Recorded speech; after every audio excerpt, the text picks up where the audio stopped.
नारद उवाच। भगवान स्वयं बोल रहे हैं, नारद नहीं बोल रहे हैं, अब भगवान स्वयं बोल रहे हैं। यारे नारद जी ने कहा कि आपने शास्त्र तो बहुत लिखा, फलाने यज्ञ करिए, उसमें फलाने पशुओं का वध करिए, पशुम मालभेत, इन पशु को आप बलिदान दीजिए। वेद आपने लिखा, वेद किसको समझ में आएगा? बड़बड़ बड़बड़ करते रहिए, कुछ समझ में नहीं आएगा। सहज लिखा मूर्खा सहद्राक्ष सहद्वादेश भूमिकम सर्वतस्त्रित्वादिशांगुलम महापुरुष, तो पढ़ते रहिए, जो समझ में ना आए वो क्या है। आपने सब कुछ लिखा, लेकिन हर के भजन के बारे में आपने नहीं लिखा। भजन की महिमा आपने नहीं कोई शास्त्र में दिया। इसलिए प्यारे, अगर आपको अपने मन को शांति चाहते हैं तो आप ऐसे ग्रंथ को लिखिए जिसमें हरि का संकीर्तन हो, भक्ति ज्ञान वैराग्य से युक्त हो। ऐसे ग्रंथ को आप लिखें जिसमें साक्षात भगवान विराजमान हो। मुरलीबाल कृष्ण लाल की जय हो। भजन एक ऐसा होता है जिसमें भगवान को स्वयं हारना पड़ता है। नाम के प्रभाव को भगवान स्वयं नहीं जानते। एक जो भाई थे, एक साधु संतों की सेवा करता था, अच्छा व्यवहार करता था। साधु संत दरवाजे पर आ जाए तो उनके चरणों को धोता था, चरणों तक पान करता था, और जब तक वो रहते थे तब तक स्नान कराना, वस्त्र साफ करना, जूठन प्रसाद लेना उस भाई का स्वभाव था। और दूसरा क्या था? दूसरा वही विपरीत में था। कहते था हे पुष्ट बाबा बने घूम रहे हैं ना, कमाने ना कमा करके मांग खाने में इनको संतुष्टि है, न काम करने के इनके अंदर आलस है। ये बाबा लोग इसी प्रकार से होते हैं। एक दिन की बात, चातुर्मास व्यतीत करने के लिए महात्मा लोग निकले तो सोचा उन्हीं के यहाँ चले ठहरे, क्योंकि सेवा भाव था। तो वही पहुंच गए और वो बाहर भाई मिल गया। उन्होंने कहा कि मैं सोच रहा था कि चतुर्मास आपके यहाँ ही व्यतीत करें, लेकिन उन्होंने कहा भगवान वो तो ठीक है, लेकिन मेरा जो भाई है वो दुष्ट स्वभाव का है महाराज, कहीं आपको गाली दे दे तो मुझे बुरा लगेगा, और भाई है मार सकते नहीं, इसलिए भगवान अनुग्रह करें, प्रसाद तो दे दीजिए लेकिन घर मत चलिए। बस एक दिन के लिए महाराज ने कहा नहीं चलेंगे। क्यों? संत हृदय नव नीति समारा। संत का हृदय मक्खन से ज्यादा कोमल है और कठोर वज्र से ज्यादा कठोर भी है। दोनों हैं। कठोर हुए तो श्राप दे देंगे, और मक्खन हो गए तो आशीर्वाद दे देंगे, वो लग जाएगा। जो भी दे देंगे वो आशीर्वाद लग जाएगा। वो पहुंचे, और जैसे पहुंचे जैसे उन्होंने कहा आ गए। खाने पीने वाले भिखमंगे बुला करके दरवाजे पर बैठाए, ऐसा कह करके अपने घर में प्रवेश कर गया और अंदर से दरवाजा बंद कर दिया कि ना मैं देखूंगा, ना मैं बोलूंगा, ना मैं सुनूंगा। और भाई मेरा भाई उसका घर है, वो क्या कर रहा है करने दीजिए। तो अपने घर में प्रवेश हो गया। एक दिन बीता, 2 दिन बीता, 3 दिन बीता, घर से निकला ही नहीं। संत लोग ने कहा कि अब मुझे जाना पड़ेगा, क्योंकि चातुर्मास कहीं 4 महीना मुझे ठहर कर रहना है, और जो समय निकल जाएगा तो मुझे जाने से क्या फायदा होगा। इसलिए कहा आप चले। और जब संत लोग चलना चालू किए, जो महंत जी थे हिष्टपुष्ट, महंत जी ने कहा आप लोग चले, मैं आ रहा हूं। संत लोगों को घर से निकाल दिया क्योंकि वो कुछ करते थे। अब बचे महंत जी ने कहा मैं आपसे भाई से मिल करके जाऊंगा। और वो हाथ जोड़े, हाथ सामने खड़ा, महाराज मत मिलिए, नहीं गाली देगा और आपसे लड़ जाएगा, भिड़ जाएगा।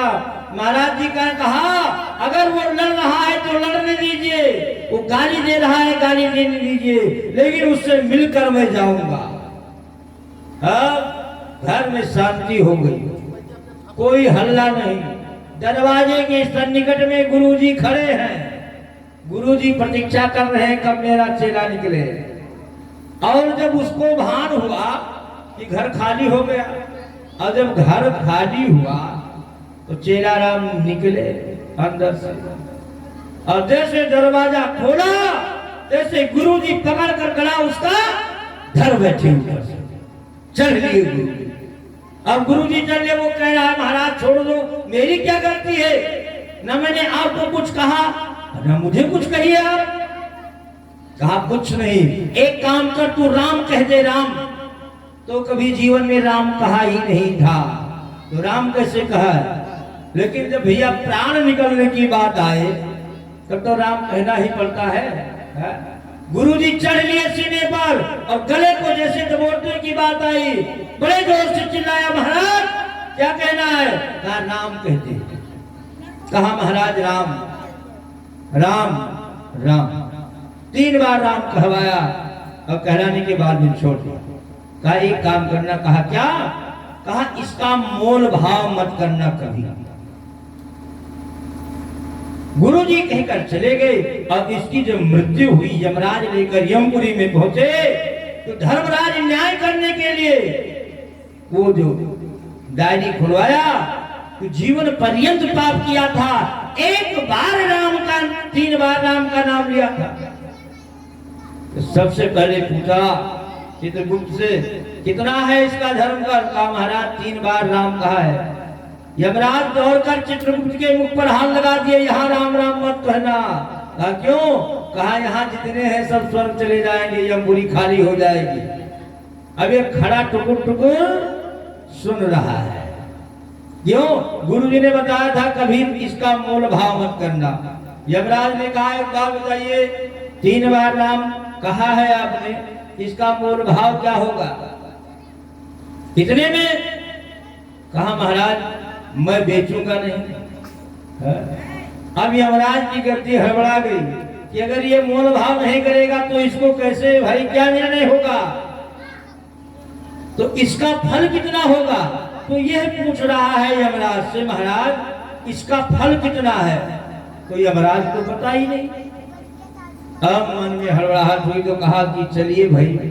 देवराज इंद्र के पास पहुंचे तो कहा महाराज ऐसे नहीं जाएंगे।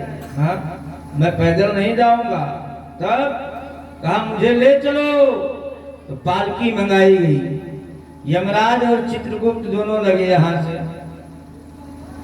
देवराज इंद्र के पास में पहुंचे, मुझसे पूछा भैया राम का कोई मोल भाव हो। उन्होंने जवाब दिया मुझे नहीं पता। जो भगवान भोलेनाथ दिन रात जब बहे, त्रिपुरारी भगवान भोलेनाथ जो दिन रात राम राम जपते हैं, इसका फल वही बता पाएंगे। और जब भगवान शंकर के पास में पहुंचे तो भगवान शंकर ने कहा भैया मैं जपता तो हूं लेकिन फल नहीं जानता हूं, ये कितना फल है। अब सब हड़बड़ाहट हो गई। तो भगवान भोलेनाथ से कहा तुम भी लगो पालकी में। क्या। अब वो भी लग गए। एक पालकी में 4 लोग होते हैं तो 3 पूरे हो गए। अब ब्रह्मा जी के पास में पहुंचा। ब्रह्मा जी ने जवाब दे दिया और 2 पालकी वाले इधर 2 पालकी वाले उधर, 4 पालकी वाले लेकर चलने लगे। तो पूछा ऐसा है कि जिनका नाम है उन्हीं के पास में पूछो। चलो भाई जिनका नाम है उन्हीं के पास में ले चलो। अब भगवान राम के पास में पहुंच गए। भगवान राम ने जब देखा ये पालकी, उन्हें कहा देवताओं ये पालकी लेकर क्यों आए हो। कहा महाराज क्या बताऊं, मैं संसार का निर्णय करता हूं, ये तो मुझे निर्णय में फंसा दिया। कहा क्या हुआ। कहा महाराज 3 बार राम कहा है ये, और इसका फल कितना होगा? भगवान रामचंद्र जी ने कहा ये तो बात ठीक है, लेकिन राम न सकहि नाम गुण गाय। भगवान रामचंद्र जी ने भी जवाब दे दिया, भैया मुझे भी नहीं पता है। क्यों? जिस समय सब लंका पर धावा कर रहे थे और पर्वत को पत्थर को जोड़ जोड़ कर राम और मां तय करके डाल रहे थे, तो पत्थर तैर जाता था। और भगवान रामचंद्र जी चुपके से गए, सोचा हम भी देखें, तो एक पर रा लिखा, एक पर मां लिखा, और चपोड़ा छोड़ दिया, डूब गया। हनुमान जी कहीं देख रहे थे, बड़े जोर से ठट्ठा कर हंसे, और जब हनुमान जी हंसे, रामचंद्र जी ने पीछे देखा, कहा क्यों हनुमान, क्या हुआ? महाराज धन्य है आप। कहा क्या है? कहा महाराज भगवान ने पूछा ये पत्थर क्यों नहीं तैरा? तो भगवान हनुमान जी ने बहुत सटीक उत्तर दे दिया, महाराज जिसको आप छोड़ देंगे वो संसार में उसको कोई नहीं संभाल सकता है। आपके नाम से तैर रहा है, लेकिन आपने स्वयं पत्थर को छोड़ दिया, इसलिए ये नीचे चला जाएगा, ऊपर तैरेगा नहीं। बोले सच्चिदानंद भगवान की। आपने ग्रंथ लिखा, लेकिन भक्ति ज्ञान वैराग्य कोई आपने नहीं लिखा जिसमें कल्याण हो। क्या कैसे? तभी याद आया कि मैंने जो भी लिखा है, नारद जी ने चतुर्थ श्लोक की भागवत दे दिया, और उसी 4 श्लोक से वेद व्यास जी ने 18,000 श्लोक वेद व्यास जी बोलते चले गए और गणेश जी लिखते चले गए। अब इतने में नारद जी ने कहा, राम का नाम जो गुण है वो मैं गा रहा हूं, इससे ज्यादा प्रत्यक्ष प्रमाण नहीं दे सकता हूं। कहा क्यों? कहा मैं अगले पूर्व जन्म में मैं दासी पुत्र था, मेरी माँ दूसरे के घर सेवा करती थी और वही ला करके हम लोगों को भोजन पान कराती थी। मेरी माँ साधु संतों की सेवा करती थी, साधु संत मेरे माँ के घर आते थे चातुर्मास व्यतीत करने के लिए, और मैं उनकी सेवा करता था। जब महात्मा सुबह उठते थे प्रातःकालीन और सीताराम सीताराम कहना चालू करते थे, मैं जग जाता था, महाराज को स्नान कराता था, महाराज के वस्त्र को धुलता था, और जब महाराज भोजन बनाते थे तो मैं जूठा प्रसाद ग्रहण करता था। एक दिन की बात, जब चातुर्मास व्यतीत हुआ तो चारों महात्मा जाने के लिए तैयार हो गए। जो महात्मा थे तो जाने के लिए तैयार हो गए, और मैं जाकर के संतों के पास में पहुंचा और कहा, महाराज मुझे भी ले चलिए। जिसका एक ही पुत्र हो और 4 महीना साधु संत आकर के उस पुत्र को साधु बाबा बना दे, तो उस मैया के ऊपर क्या बीती होगी? ध्यान दी। जब नारद जी रोने लगे तो नारद जी से कहा, बेटा आप परेशान मत होइए। कहा क्यों? कहा तेरी मैया जिस समय मृत्यु हो जाएगी तो मेरी मंडली में चले आना, मैं आपको अपने शरण में लगा लूंगा, लेकिन तेरी माँ जब तक है माँ की सेवा करना। संसार में माँ ऐसा कौन हो सकता है?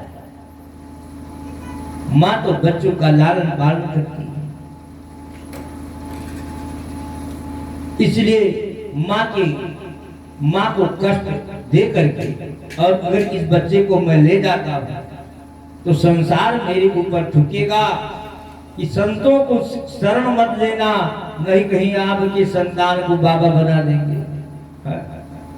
कौन अपना अपमान चाहता है? इसलिए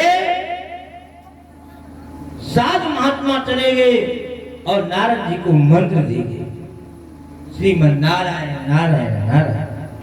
अब नारद जी जहां बैठते हैं वही भजन करना चालू करते हैं, जहां बैठ गए वही भजन करना चालू कर दिया। मैया को भान हो गया कि अब तो मेरा बेटा साधु हो जाएगा, चोर हो जाए कोई चिंता नहीं, डकैत हो जाए कोई चिंता नहीं, फराडगिरी करे कोई चिंता नहीं, लेकिन अगर कहीं चंदन लगा ले, माला पहन ले, तो सबसे बड़ा पाप कर दिया। संसार में अगर पाप इससे ज्यादा है तो चंदन लगाने से और माला पहनने से। ये ना करे। और मैया बैठी थी, कोई आया घर पर पहुंचा, कहा ऐसा है, मुझे लग रहा है मेरा जो लाला है वो साधु बन जाएगा। अगर विवाह हो जाता, हाँ, बहुरिया घर में आ जाती तो सुंदर होता, बड़ा सेवा भाव होता। और जिसके घर में बहुरिया आती है कितना सेवा होता है सब लोग खैर जानते हैं।